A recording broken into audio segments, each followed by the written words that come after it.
Hi viewers, welcome to our channel.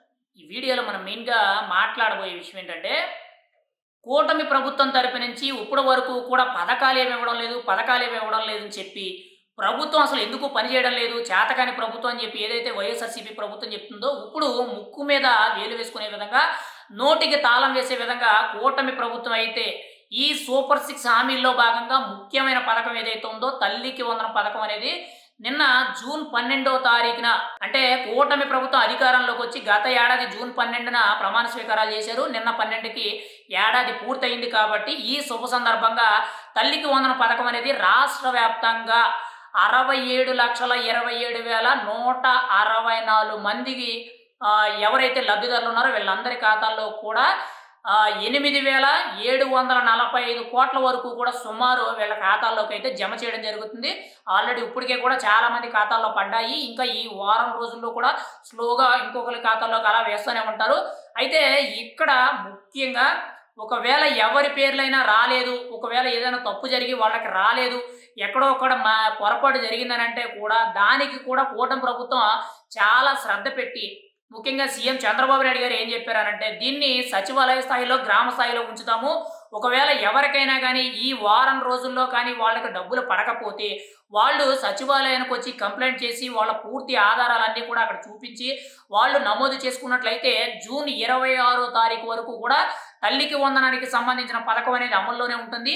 ఈ మధ్య గ్యాప్‌లో ఆ పడని వాళ్ళు ఎవరైతే ఉన్నారో వాళ్ళకి కూడా వేయడం జరుగుద్దని చెప్పి ఒక కొత్త విధానాన్ని కూడా తీసుకురావడం జరిగింది. అయితే ఇక్కడ వైఎస్ఆర్‌సీపీ పార్టీకి ఇంకా మాట్లాడడానికి అవకాశం లేదు. ఎందుకనంటే మొన్నటి వరకు కూడా పథకాలేమి ఇవ్వడం లేదు, పథకాలేమి ఇవ్వడం లేదని చెప్పి చెప్తున్నారు కానీ అందులో ఎంతవరకు వాస్తవం లేదు. సూపర్ సిక్స్ హామీల్లో భాగంగా ఇచ్చినవి 6 హామీలు. అందులో మొదటగా పెన్షన్ అనేది వచ్చి రాగానే పెంచుతామన్నారు, పెంచారు. ముఖ్యంగా లబ్ధిదారులు ఎవరైతే ఉన్నారో ముసలి వాళ్ళకి 4,000, వికలాంగులకు 6,000, పూర్తిగా మంచానికి పరిమితమైన వారికి 15,000 ఇవ్వడం జరుగుతుంది. కానీ గత ప్రభుత్వంలో అసలు ఆ పెన్షన్‌లంటేనే తెలీదు. గత ప్రభుత్వంలో 2,000 నుంచి 3,000 అవ్వడానికి 4 ఏళ్ళు పట్టింది.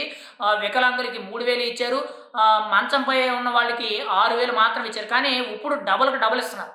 ఇది రాష్ట్రంలోనే కాదు, దేశంలో కూడా ఎవ్వరు కూడా ఇంత పెన్షన్ అనేది ఇవ్వలేదు. ఏ ప్రభుత్వం కూడా ఇవ్వలేదు. అది మొదటి విషయం. రెండోది 3 గ్యాస్ సిలిండర్ల పథకం అనేది ఇప్పటి వరకు ఎవ్వరు కూడా ఇవ్వలేదు. అది కూడా మన రాష్ట్ర ప్రభుత్వం తరపు నుంచి కూటమి ప్రభుత్వం ఇవ్వడం జరుగుతుంది. ఇంకోటి ఇప్పుడు తల్లికి వందనం పథకం ఇంట్లో ఎంతమంది ఉంటే అంతమందికి, ఒక ఇంట్లో ఒక మనిషి ఉంటే ఒక మనిషికి ఇస్తున్నారు.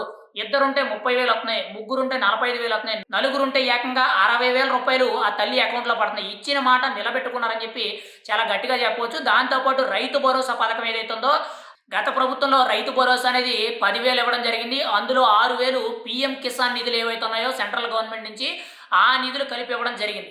అయితే ఇప్పుడు కూటమి ప్రభుత్వం దాన్ని 20,000 చేసింది. అందులో పీఎం కిసాన్ నిధులకు సంబంధించి 6,000 ఉన్నాయి. మిగతావి 14,000 కూడా రాష్ట్ర ప్రభుత్వం అనేవి. అయితే దీన్ని 3 విడతలుగా వేయాలని చెప్పి నిర్ణయించుకుంది. మొదటి విడతగా ఈ వారం రోజుల్లోపు రైతు భరోసా అనేది విడుదల చేయడం జరుగుతుంది. దాంతో పాటు మహిళలకి ఉచిత బస్సు అని ఏదైతే పథకం ఇస్తామని చెప్పారో దాని మీద ఇప్పటి వరకు కూడా పక్కనున్న తెలంగాణ రాష్ట్రం మీద ఫోకస్ చేశారు. అక్కడ ఎటువంటి ఇబ్బందులు ఉన్నాయి ఏంటి అని చెప్పి పరిశీలించారు. ఇంకోవైపు కర్ణాటక వెళ్ళి కూడా పరిశీలించారు. స్వయంగా మంత్రులే వెళ్ళి పరిశీలించి నివేదిక రిపోర్ట్ అనేది తెచ్చుకున్నారు. ఇప్పుడు ఆంధ్రప్రదేశ్‌లోని ఆగస్టు 15వ తారీఖు నుంచి కూడా ముఖ్యంగా మహిళలకి ఉచిత బస్సు ఇవ్వడం జరుగుతుంది. దానికి సంబంధించి ఇప్పటికే కూడా కొత్తగా ఆర్టీసీ బస్సుల్ని 600 బస్సులను కూడా ఏర్పాటు చేస్తున్నట్టు ప్రభుత్వం నిర్ణయం తీసుకుంది. వీటితో పాటు గతంలో మత్స్యకారులకు ఏదైతే భరోసా అని చెప్పి ఇచ్చిందో అది 10,000 ఇచ్చినట్లయితే ఇప్పుడు కూటమి ప్రభుత్వం 20,000 ఇచ్చింది. దాంతోపాటు డీజిల్ సబ్సిడీలు, ఇంకా వలలు కొనుక్కోవడానికి, ఇంకా ఎక్విప్మెంట్ కొనుక్కోవడానికి వాళ్ళకి రాయితీలు కూడా కల్పించడం జరుగుతుంది. ఏది ఏమైనా సరే గత ప్రభుత్వంలో పావలా ఇస్తే ఇప్పుడు రూ. 10 ఇస్తున్నారు. అంటే గతంలో ఏదైతే ఇచ్చారో దానికి డబుల్ ఇస్తున్నారని మనమైతే చెప్పుకోవచ్చు. కానీ కూటమి ప్రభుత్వం ఏదైతే సక్రమంగా జాగ్రత్తగా అప్పులు ఎక్కువ చేయకుండా జాగ్రత్తగా సక్రమంగా అభివృద్ధి చేసుకుంటూ ఇంకోవైపు ఆదాయాన్ని సృష్టించుకుంటూ ఆ వచ్చిన ఆదాయాన్ని ఇక్కడ సరిపెట్టుకుంటూ రావడం జరుగుతుంది. అయితే ఇక్కడ కూటమి ప్రభుత్వం తరపు నుంచి ఇప్పుడు వైఎస్ఆర్‌సీపీతో ఇరకాటంలో పెట్టే విధంగా కొన్ని మైనస్‌లు మాట్లాడుతుంది. అందులో ఒకటి పెన్షన్‌లు కట్ చేశారని మాట్లాడుతుంది. రెండోది రేషన్ వెహికల్స్ తీసేశారు. ఇంటింటికి కూడా రేషన్ వెహికల్ తీసేశారని చెప్తున్నారు. అందులో తీయడానికి ప్రధాన కారణం ఏంటంటే వైఎస్ఆర్‌సీపీ ప్రభుత్వ హయాంలో ముఖ్యంగా చూసుకుంటే పెన్షన్లు అనేవి చాలా దొంగ పెన్షన్లు ఉన్నాయి. వాళ్ళకి కావాల్సిన వాళ్ళందరికీ కూడా దొంగ పెన్షన్లు పెట్టుకున్నారు. వాళ్ళకి ఆపోజిట్‌గా ఉండే వాళ్ళకి, ఏసీలు ఉన్న వాళ్ళకి, లేకపోతే కారు ఉందన్నోళ్ళకి, లేదంటే కరెంట్ బిల్ ఎక్కువ వస్తుందన్నోళ్ళకి గతంలో పెన్షన్లు కట్ చేశారు. ఈ వార్త చాలా పెద్ద ఎత్తున వైరల్ అయింది. మీరు వినే ఉంటారు. అయితే ఇక్కడ దొంగ పెన్షన్లు ఏవైతే ఉన్నాయో వాళ్ళందరినీ కూడా గుర్తించి సర్వే చేసి ఆ దొంగ పెన్షన్లు అనేవి సుమారు 8 లక్షల పెన్షన్లు అనేవి తీసేయడం జరిగింది.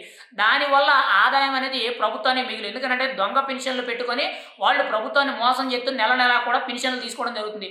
వాళ్ళ వల్ల ఏడాదికి సుమారుగా 200 కోట్లకు పైగా మిగిలనేది కనిపిస్తున్నట్టు కొంత సమాచారం అయితే వినపడుతుంది. ఇంకోవైపు రేషన్ వెహికల్స్ ఏవైతే ఉన్నాయో ఈ రేషన్ వెహికల్ అనేవి వైఎస్ఆర్సీపీ ప్రభుత్వమే తీసుకొచ్చింది. కానీ అవి కొన్నప్పుడు 9,600 వెహికల్స్ ఎన్నుకుంటే సుమారు 1,650 కోట్లకు పైగా అవినీతి జరిగిందని ఇప్పుడు ఒక ఇన్వెస్టిగేషన్‌లో తేలింది. దాని మీద కేసులు కూడా నమోదు చేశారు. దాని మీద విచారణ చేపడుతున్నారు. అయితే ఇప్పుడు ఆ రేషన్ వెహికల్స్‌ని అడ్డం పెట్టుకొని పీడీఎస్ రైస్ అంతా కూడా అక్రమ రవాణా జరుగుతుంది. ఇతర రాష్ట్రాలకు, ఇతర దేశాలకు పీడీఎస్ రైస్ అనేది వెళ్ళిపోతుంది. దానివల్ల ప్రభుత్వానికి ఆదాయం గండిపడుతుందని చెప్పి దాన్ని కట్ చేసే విధంగా కేవలం వృద్ధులు కానీ, వికలాంగులు ఎవరైతే ఉంటారో వీళ్ళకి మాత్రమే రేషన్ ఇంటికి పంపించడం జరుగుద్ది. మిగతా వాళ్ళందరూ కూడా పాత రేషన్ షాపు డీలర్ విధానం ఏదైతే ఉందో ఆ విధానాన్ని కంటిన్యూ చేయడం జరిగింది. ఇక్కడ మీరు ఇంకొక విషయం గుర్తుపెట్టుకోవాల్సింది ఏంటంటే వైఎస్ఆర్సీపీ పార్టీ అనేది ఇక్కడ రేషన్ అనేది ఇంటికి ఇస్తానంది. కానీ ఎక్కడ కూడా పూర్తి స్థాయిలో ఇంటికి ఇవ్వలేదు. కేవలం ఒక సెంటర్‌లో వెహికల్ పెట్టి అక్కడికి వచ్చిన వాళ్ళందరికీ కూడా ఇచ్చేయడం జరిగింది. పైగా ఈ రేషన్ వెహికల్‌ని పెట్టడం వల్ల నెల నెలా కూడా ఒక 30,000 రూపాయలు అదనంగా ఆ రేషన్ వెహికల్ నడిపినందుకు తనకి ప్రభుత్వం ఖర్చుగా ఇవ్వాలి. దాంతో పాటు ఇంకోవైపు రేషన్ డీలర్ వ్యవస్థ కూడా కంటిన్యూ అయ్యేది. అంటే ప్రభుత్వానికి 2 విధాలుగా ఖర్చు అనేది ఎక్కువయ్యేది. అందుకే రేషన్ వెహికల్స్ అనేవి ఇప్పుడు ఎవరైతే వెహికల్స్ నడుపుతున్నారో ఆ వెహికల్స్ వాళ్ళకి ఇచ్చేసారు. పూర్తిగా కూడా మీరే ఉంచేసుకోండి అని చెప్పి వాళ్ళకి చెప్పేసారు. అది ఇంకా క్లియర్ చేసేసారు. ఇంకా రేషన్ అవినీతి ఏదైతే ఉందో, అక్రమ రవాణా ఏదైతే ఉందో దాన్ని పూర్తిగా నిర్మూలించారు. ఇక్కడ ఈ రెండే చిన్న చిన్న మైనస్‌లా కనబడుతున్నాయి కానీ ఏంటంటే ప్రభుత్వానికి కొంత భారం తగ్గే విధంగా, ముఖ్యంగా అవినీతి తగ్గే విధంగా కొన్ని కీలక చర్యలు తీసుకోవడం జరిగింది. దాంతో పాటు ముఖ్యంగా అభివృద్ధి పనులు జరుగుతున్నాయి. అందులో ముఖ్యంగా పోలవరం పనులు జరుగుతున్నాయి, అమరావతి పనులు జరుగుతున్నాయి. రాష్ట్ర వ్యాప్తంగా అన్ని రోడ్లు వేయడం జరిగింది. ఇంకోవైపు పంచాయతీరాజ్ శాఖ మంత్రి అయిన పవన్ కళ్యాణ్ గారైతే ప్రతి గ్రామానికి కూడా సిమెంట్ రోడ్లు వేయడం జరుగుతుంది, డ్రైనేజ్ వేయడం జరుగుతుంది, తారు రోడ్లు వేయడం జరుగుతుంది, మంచినీటి కుళాయిలు అంటే జల్ జీవన్ మిషన్ ఏదైతే ఉందో అది ఇవ్వడం జరుగుతుంది. దాంతో పాటు ముఖ్యంగా చూసుకుంటే వేసవి కాలంలో అంటే ఈ ఎక్కడికైనా కానీ పశువులు ఊళ్ళలో పశువులు ఉంటాయి కదా, అంటే మేకలు, గొర్రెలు, ఆవులు అవి మంచినీటి తాగడానికి తొట్లు కట్టేయడం జరిగింది. ఫామ్ పౌండ్స్ అవి అంటారు. వాటితో పాటు ముఖ్యంగా చూసుకుంటే గోకులం షెడ్లు అనేవి నిర్మించడం జరిగింది. వీటితో పాటు పంచాయతీల అభివృద్ధి జరుగుతుంది.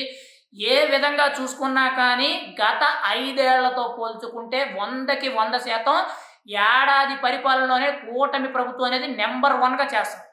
కానీ వైఎస్ఆర్సీపీ ప్రభుత్వం అనేది అబద్ధపు ప్రచారాలు, తప్పుడు ప్రచారాలు చేస్తుందంటే పూర్తిగా ఎక్కడా కూడా వాస్తవాలు లేవు. కావాలంటే ప్రజలు గ్రౌండ్ లెవెల్‌లో చూస్తున్నారు. ఇప్పుడు ప్రజలు మనశ్శాంతిగా బతుకుతున్నారు. గత 5 ఏళ్ళు కూడా గంజాయి, బ్లేడ్ బ్యాచు, దోపిడీలు, దౌర్జన్యాలు, రౌడీ షీటర్లు, ఇంకోవైపు కేసులు, అరెస్టులు, ఎవరైనా ఎక్కువగా మాట్లాడితే వాళ్ళ మీద దాడులు, కేసులు ఇటువంటివన్నీ ఉండేవి. కానీ ఇప్పుడు ఏవి కూడా లేవు. ప్రశాంతంగా ఉన్నారు. ఎవరు ఏం మాట్లాడినా గానీ పెద్దగా రియాక్ట్ అయ్యేదేమీ లేదు.